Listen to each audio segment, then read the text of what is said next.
DJ रूप सिंह ध्रुवे। चल जाबो चल तो जाबो जाबो करार तारी वो दोनों ये लब दोनों संग मारे ये मुरी माया वो दोनों ये लब दोनों संग मारे वो दोनों ये लब दोनों संग मारे ये मुरी नानी वो दोनों ये लब दोनों संग मारे वो दोनों ये लब दोनों संग मारे मोरी रानी वो दोनों ये लब दोनों संग मारे चल जाबो चल तो जाबो जाबो करार तारी वो दोनों ये लब दोनों संग मारे ये मुरी माया वो दोनों ये लब दोनों संग मारे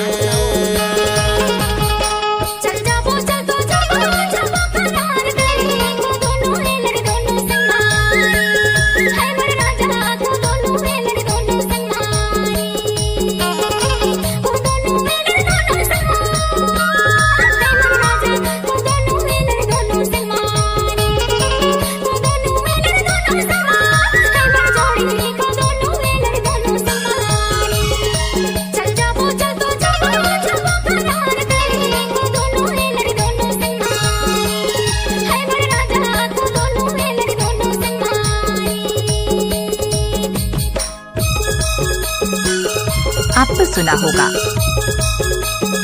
डीजे रूप सिंह ध्रुवे सिधौली वाले।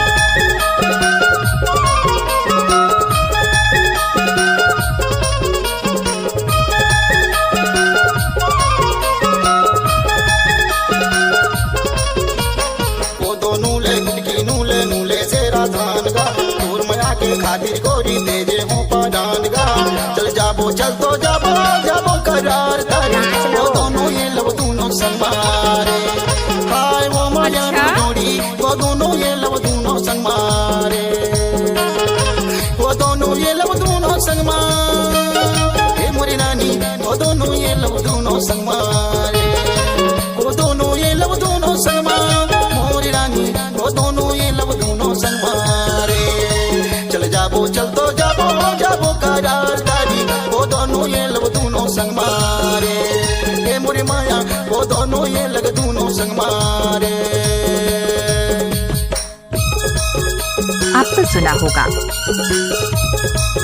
डीजे रूप सिंह का मिक्स किया हुआ।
डीजे रूप सिंह ध्रुवे सिधौली वाले।